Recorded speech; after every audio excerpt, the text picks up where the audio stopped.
Good day, everyone. Today we will be dealing with critical thinking skills and problem solving skills, how to develop them using ICT tools. So the title of this article that I will be sharing is Using Technology to Develop Students' Critical Thinking Skills. So we will start with critical thinking.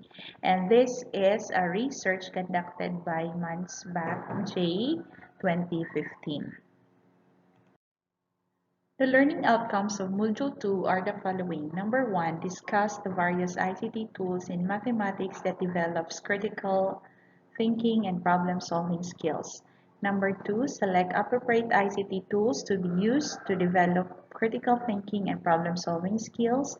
And number 3, utilize ICT tools in different learning activities that develops critical thinking and problem-solving skills. So, need to discuss, select, and utilize ICT tools that will develop critical thinking and problem-solving skills on your students. What is critical thinking skills? Critical thinking is a higher order cognitive skill that is indispensable to students, readying them to respond to a variety of complex problems that are sure to arise in their personal and professional lives. So it's a higher order cognitive skills, critical thinking.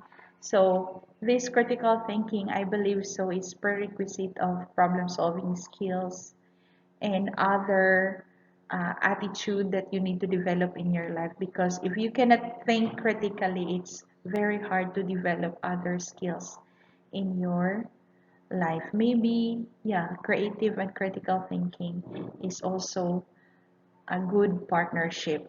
But critical thinking skills, I believe so, is an important skill that each one should develop in order to be productive both in personal and professional lives. The cognitive skills at the foundation of critical thinking are analysis, interpretation, evaluation, explanation, inference, and self-regulation.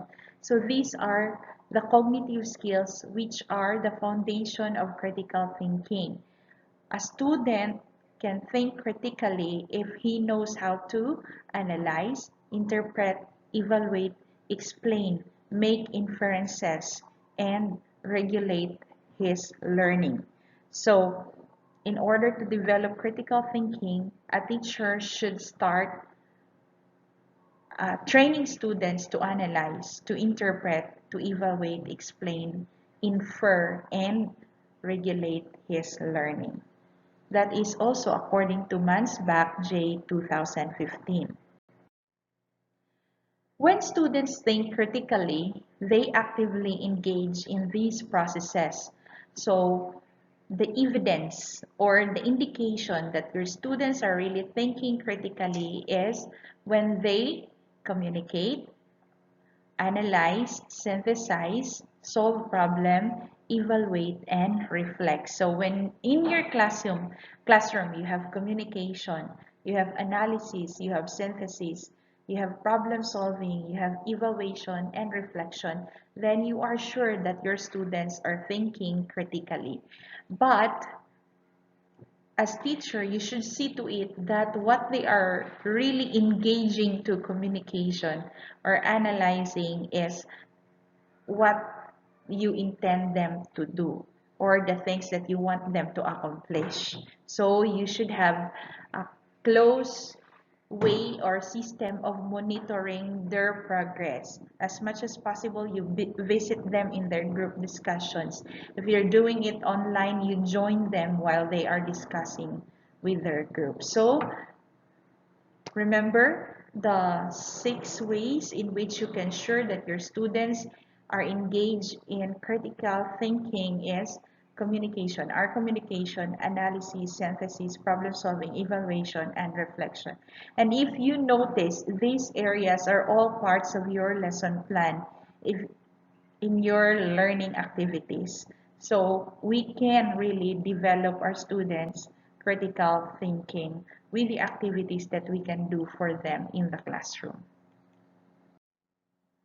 There are types of critical thinking skills, and these types are adapted from Brown University's Harriet W. Sheridan Center for Teaching and Learning. And if you notice, the first column of this table shows the different levels of Bloom's taxonomy. So for the lower levels, level of critical thinking, remembering and understanding, skills students demonstrate and questions to ask. So under remembering, to develop or critical thinking skills of student, your activity should involve recognizing, describing, listing, identifying, and retrieving. So these are the skills that students need to demonstrate. They need to recognize, describe, list, identify, and retrieve. The questions to us are, what do we already know about? So you need to finish that question. What are the principles of, and how does tie in with what we learned before? So how does this new learning tie with the previous learning? So that is remembering, and that is part of lower level. In understanding, students should demonstrate skills in explaining, generalizing, estimating, predicting, and describing. I cannot remember my teacher our teacher taught us during elementary level how to do estimate. But when I scan American books, estimating is part of their learning objectives. Mura man gud siya common sense, di ba? When you say, sige, kanang 3/4 of 50. So when you allow students to use estimate, bana-bana lang. It's not the exact yet, but that's the closest possible thing they can answer. Okay? So estimating is part of understanding. Okay? And that is one of the students' skills to demonstrate when you want them to develop critical thinking skills. So questions to ask: summarize or explain what will happen if, what does blank blank blank mean.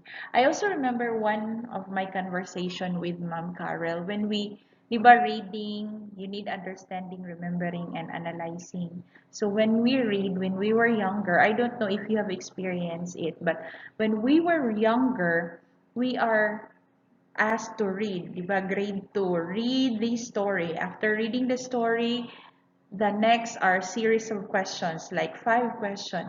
Who is the person in the story? What does this person do so that blah, blah, blah, blah? And how, da, da, da, da, da. And those are comprehension questions. However, to really remember or understand what we are reading, we need to put emotions on it. And according to study, those are the reason, or that is one of the reason why reading is not loved by students. Why? Because they think of it as more on comprehension or comprehending rather than allowing themselves to feel the situation of what they are reading. That is why future mothers or fathers in the future put some feeling when you read something to your kids. Like when you are reading Daniel in the lion's den, you can say, what do you think is the feeling of Daniel? If you are Daniel, how will you feel if you are getting inside the lion's den? So in um, put or combine emotion into what are you trying to share with your students so that they can able, or they will better relate to your story, and eventually they will love stories, because reading stories or reading some books, because they can feel what is or are the importance of the things that they are reading. So these are the lower levels: remembering and understanding. Feeling is important. The feeling is important. The emotion is important when you let the students remember and understand some situation. Next, for higher levels, we have four: applying, and for this slide, we have applying and analyzing. When we apply, that means students should carry out, use, implement, show, and solve. That is applying. And the questions to ask: what would happen if, how could blank be used to blank? What is the counter argument for? So these are some questions that you can ask if you want students to apply something from the topic or something from the discussion that you have. For analyzing, students should demonstrate how to compare, organize, and deconstruct.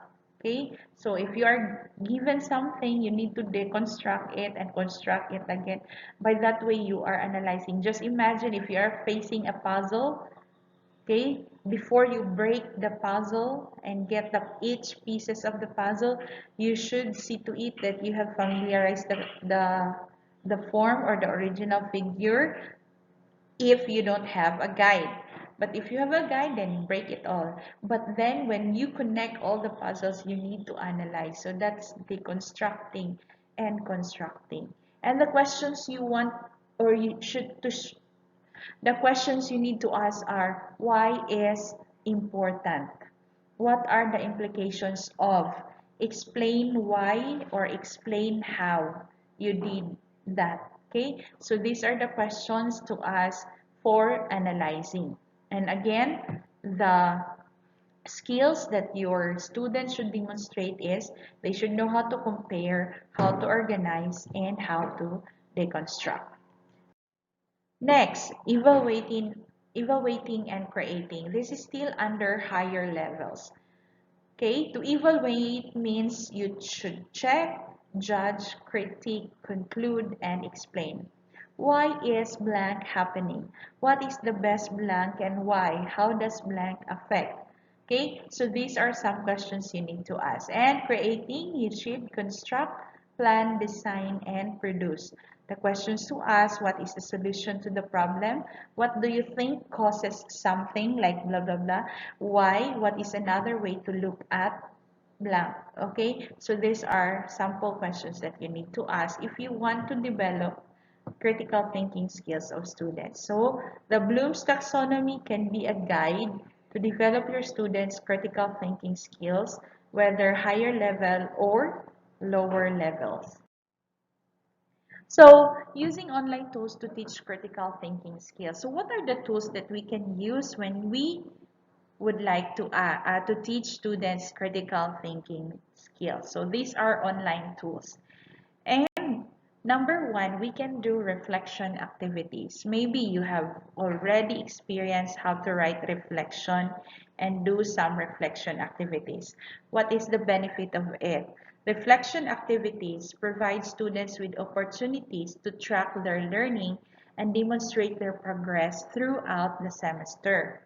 To enhance the level of critical thinking students do through reflective activities, tell students to cite course materials that have helped them advance their knowledge and thinking. So reflection.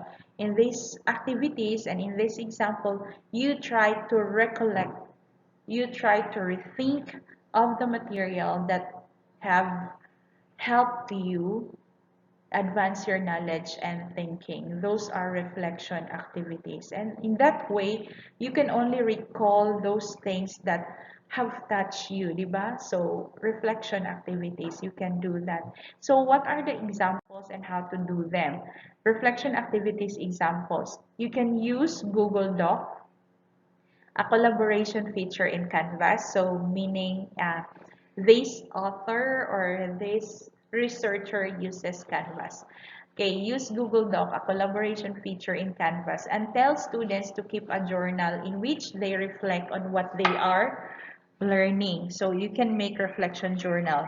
Describe the progress they are making in the class and cite course materials that have been most relevant to their progress. Students can share the Google Doc with you and instructors can comment on their work. So that's one way of having reflection activities, and the tool that is being used is simply Google Doc. And I know you can use Google Doc. That is a collaboration tool that will help you see your students' progress, and also the students can see your comments with what he or she is doing with the activity. Next, number two, peer review activities. So using online tools to teach critical thinking skills. You can have peer review activities. What are these?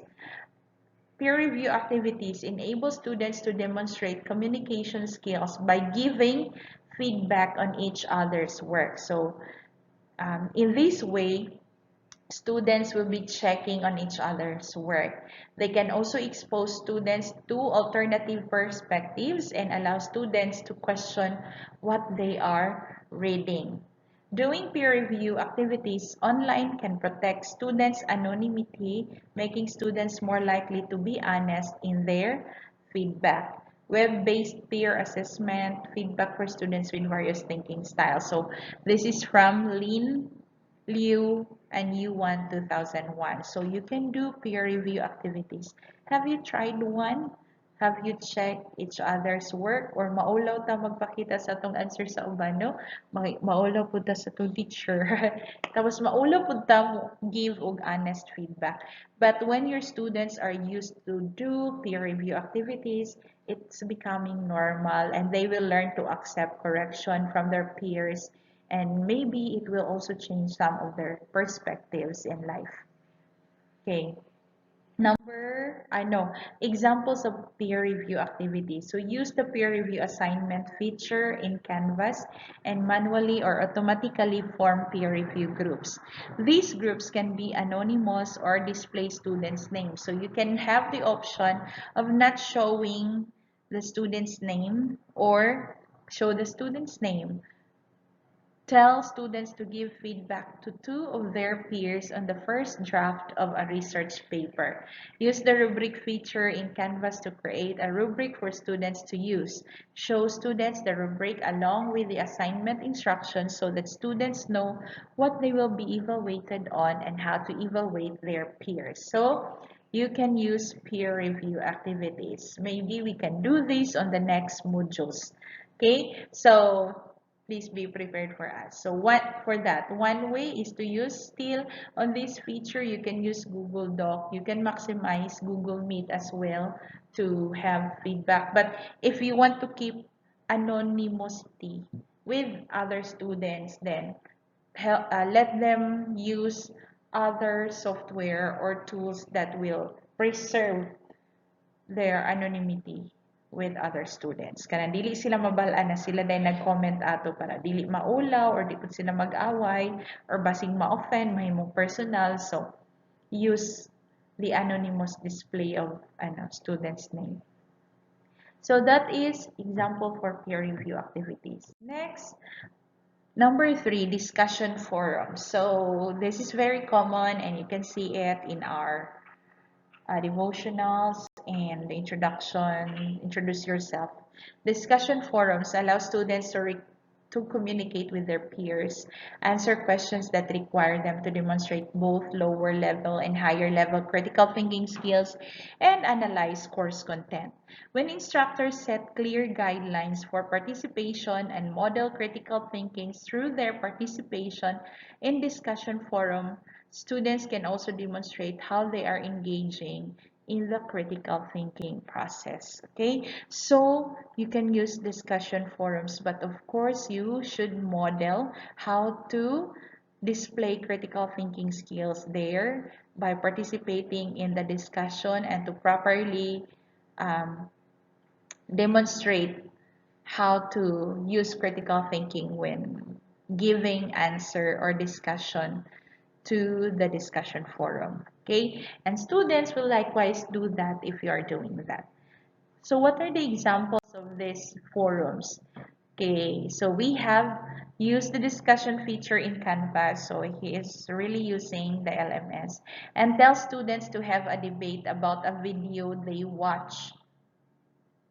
Post the debate questions in the discussion forum and give students instructions to take a side of the debate and cite course readings to support their argument. So that's another way of doing this discussion forum. That is also a way of developing critical thinking skills. Next, small group activities. Small group activities allow students to communicate, problem solve, hear different perspectives, and collaborate to analyze and synthesize course content. By assigning small group activities, instructors can engage students in multiple levels of critical thinking. Yeah, small group activities is very useful, especially if they are really guided as to what they are doing, because they can communicate, you can solve problem, they can hear different perspectives and collaborate. One thing that is good when you do small group activities, it will really prove that two heads are better than one, as what the Bible says in Ecclesiastes, no? Two heads are better than one, because you can hear, oh, I have never think about it or like that, but your group mate will say like this, and you will realize na lahi pud siya maghuna-huna, ikaw pud lahi, and therefore when you combine your efforts together, you will have more relevant and effective results. So that is the benefit of small group activities as way to develop critical thinking skills. So how to do that online? Use GoReact. This is a tool for creating and commenting on online presentations, and tell students to design a presentation that summarizes and raises questions about our reading. So you can use the tool GoReact. Tell students to comment on the strengths and weaknesses of the author's argument. Students can post the links to their GoReact presentation in a discussion forum or an assignment using the insert link feature in Canvas. Okay, I hope you will explore GoReact and put them some of your lesson plan someday. So explore GoReact. And that is one way of having small group activities. You can comment on online presentation or the book that you are reading. You can comment, you can raise questions and share it in GoReact, and also share it in the discussion forum. And in your post, you can post it if you want. Tell students to comment on the strengths and weaknesses of the author's argument. Actually, you can do research using Facebook. You will scroll their example wall and analyze. That is part of critical thinking activities. What kind of person is this? Who is she or who is he? Diba? Makakita naman ka kung tahay. Example, ako, nakaingana na attitude sa makakita ko na, ay, si Kuan, boyfriend ay ni Kuan. Oo, and then, pangitaon ako na, ay, mo din yung boyfriend, yung i-search din ako sa Facebook, and then, I realized na, ingani di aya. So, it's also part of critical thinking. Ano, you are analyzing some other's personality by their post. No, their characteristic, their attitude. You can see them in their post and how they write them. Okay, that's small group activities examples. Next. Last, digital storytelling activities. So while we encourage mathematical writing, we can also have digital storytelling. Okay, telling digital stories allows students to use multimedia like images, audio, video to present information. Digital stories can include 1. Personal narratives, 2. Stories that document events, and 3. Stories that inform and instruct. So if you have personal narratives, or if you use digital storytelling activities in your math class, personal narratives should be related to how students do tasks in the classroom. That can be stories that document events. You can watch a video, or you can hold an event like math fair inside the campus, and then have students document it. Number 3, stories that inform and instruct. So your Facebook posts will be some example of digital storytelling using inform and instruct. However, I am not requiring you to really post images, audio, video. Text will do, so that you can have you can listen the time of the preparation. However, if you would like to do digital storytelling when you inform and instruct how to use problem-solving frameworks or heuristics in real life problems, then you have the option to do though. That is not required. Okay? Creating digital stories allows students to evaluate, reflect on, or analyze course content. So that is from Rubin 2006. So what are the examples? Use GoReact. So you can also use GoReact, a narrated PowerPoint, or a Google Doc, and instruct students to tell a story that informs readers and listeners about how the course content they are learning is useful in their professional lives. In the story, tell students to offer specific examples of readings and class activities that they are finding most relevant to their professional work. Links to the GoReact presentation and Google Doc can be submitted via a discussion forum or an assignment in Canvas. The PowerPoint file can be submitted via discussion or submitted in an assignment. So digital storytelling activities. You can do this in your Facebook post or you can not. And this is also one way of sharing other people some things that will help them, encourage them, or let them apply in their lives as well. So I hope you have gotten things from the ways in which we can use tools to develop critical thinking skills of our students. Again, using online tools to teach critical thinking skills, we have reflection activities, peer review activities, discussion forums, small group activities, and digital storytelling activities. All these can be used in a mathematics classroom depending on the creativity and resourcefulness of the teacher and the participation of your students. I would like to encourage you to read this um, article or visit this site, the best critical thinking tools aligned with Bloom's taxonomy. So you can get other tools, ICT tools from this site. There you will find all 6 Bloom's taxonomy. Okay, all levels of Bloom's taxonomy with their equivalent tools that can be used. So I will not discuss it further individually, but you are free to visit this link. Okay, I will provide this or you can copy paste this from the PowerPoint presentation. So I hope you have learned something from this presentation. Again, as future teachers, we are not dealing with traditional students, but we are dealing with 21st century learners, generation, unsa na karon? Human na ang XYZ, human na ang millennial. We are now in a new generation. Generation Alpha, Generation Beta, Generation Gamma, so in ana na. And they have a very different way of learning than what I have and what you have now. So be prepared to be the teacher of the future to develop students who are ready also to face another future in their lives. So the reference of this presentation is Using Technology to Develop Students' Critical Thinking Skills by Mansbach J. 2015, and it is retrieved in the Google Scholar on September 10, 2016. God bless you and please continue to do your tasks religiously. Bahalag malate, basta makaapas lang. Unya kung malate, dapat best. God bless you always.